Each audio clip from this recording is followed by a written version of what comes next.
Sən qəbri qazırsan. Ay, sən yalan danışırsan axı. Cənab, sən qəbirdə deyilsin. Deyiləm. Deməli, qəbirsən deyil. Bəli. Amma mən qəbirdəyim. Deməli, qəbir mənimdir. Sən yalan danışdın.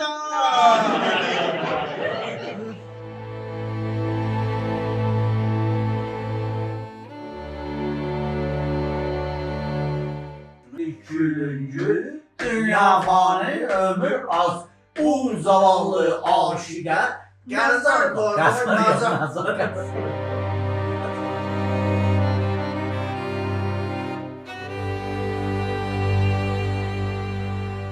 Rövşən Hüseynovun səhnə yolu sənətə həsr olunan uzun, zəhmətli, bir o qədər də şərəfli bir həyat hekayəsidir. Bu yol sadə adamlarla başlayıb, illər keçdikcə böyük uğurlara, tamaşaçı sevgisi və sənət zirvəsi ilə davam edib. Onun səhnə yolu uşaqlıq illərinə təsadüf edir. Gələcəyin xalq artisti ilk dəfə kiçik tamaşalarda elə uşaq vaxtlarından çıxış etməyə başlayıb. Teatr mənim evimdir, teatr mənim ocağımdır.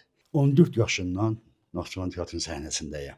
Orta məktəb şagirdi olaraq dəvət almışam bu gözəl teatrımıza. İlk gəldiyim gündən də balaca epizodik rollarla özümü tanıtmışam. Mən bütün mədəniyyətimi, yerişimi, danışığımı, şəxsiyyətimi bax burada tapmışam. Bir ailə düşünün. 3 xalq artistinin yetişdiyi ailə. 100 ildə Azərbaycan teatr səhnəsinə öz töhfəsini verən bir ailə. Rövşən Hüseynovun da elə sənətə gəlməyində ailəsinin böyük rolu olub. Anası Sofiya Hüseynova, qardaşı Rafael Dadaşov kimi elə uşaq yaşlarından səhnə onun üçün doğma evi olub. Belə yaramayıb mənim bura gəlməyim. Çünki mən sənətkar ailəsində dünyaya gəlmişəm. Anam Sofiya xanım, nənəm Xədicə xanım, teatrın korifeyləri, onların əhatəsində böyüyən Rövşən necə olmalıdır? Bax, ona görə də mən yaşatmaq özümə mənəvi borc bildim. Əlbəttə, fitri istedadım var, mənim daxilimdə o istək var. Onlar hamısı bu günləri 58 ildir səhnədə dəyəmsə, mən borçluyam onlara. Və uşaqları çox sevirəm. Bu, mən bilmirəm, təbiətindən nədənsə. Kukla teatrını yaradanda belə mən oradan əl çəkmədim. Orada tamaşa işlədim.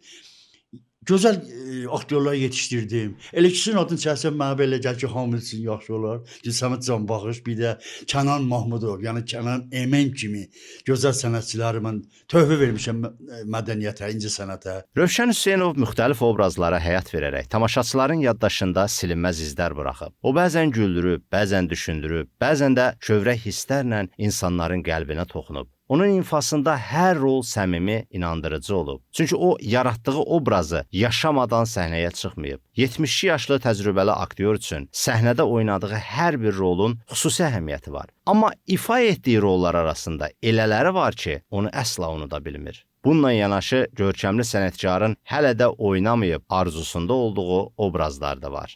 Bilirsiniz, cavanlıqda mən Bəhram oynamışam, Soğun şəhərlərdə, bir də Şeydanı, Hüseyin Cavidin oynamışam, nədənsə onlara vurğuram.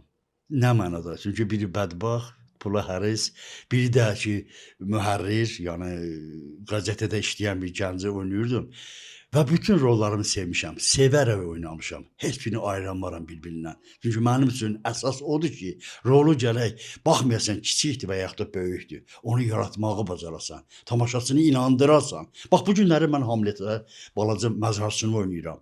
Amma o demək deyil ki, mən xalq artisti birdən-birə məzarçını oynayır, balaca kiçik roldur, yox. Əgər tamaşaçı mənim yerimdə, mənim o dediyim sözlərə alqışlayırsa və yaxud da xoşuna gəlirsə, gəlib mənə təbrik edirsə, deyəm, mən qazanmışam. Nəsrullanı verdilər mənə, ölülərdə xəstəliyi imkan vermədi və istərdim ki, onu oynayam. İlk uğurlar təbii ki, asanlıqla gəlmir. Səhnə qorxusu, rəqabət, yorucu məşqlər, bəzən də uğursuzluqlar bu yolun ayrılmaz hissəsidir. Lakin Rövşən Hüseynov əzmlə çalışaraq öz üslubunu formalaşdırıb, tamaşaçıların diqqətini qazanıb, sevgisinə, hörmətinə sahib olub. Sənət yoldaşları deyir ki, qocaman aktyor hər rolu tamam fərqli bir şəkildə oynayır. Onunla bir səhnəni paylaşmaq həm aktyorlar, elə həm də gənc və orta yaşlı rejissorlar üçün böyük şansdır. Bunu elə onların özləri də etiraf edir. Bu böyük sənətkarları ta uşaqlıqdan görmüşəm və aktyor kimi nə görmüşəmsə, nə öyrənmişəmsə onlardan öyrənmişəm və bunların içində də təbii ki, Rövşən Hüseynovun adını çəkməsəm olmaz. Bəzi tamaşalarda mənim anam deyirdi ki, sən elə oynayırsan ki, elə bir Rövşən Hüseynovdur oynayır səhnədə. Çox məsuliyyətli bir hissdir. Rövşən müəllimlə eyni səhnədə olmaq.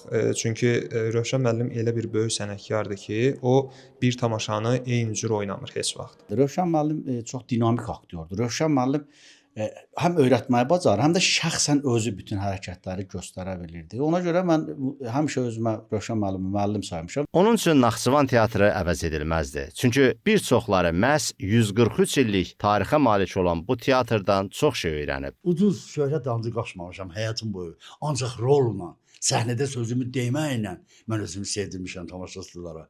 Və bu gün də fəxr edirəm ki, mən Naxçıvan teatrının aktyoruyam və olacağam. 60 ilə yaxın vaxtda dəyişən zaman, tamaşaçı zövqü və teatr mühiti onun sənət sevgisini azaltmadı. Əksinə, bu uzun yol onu daha da möhkəmləndirdi.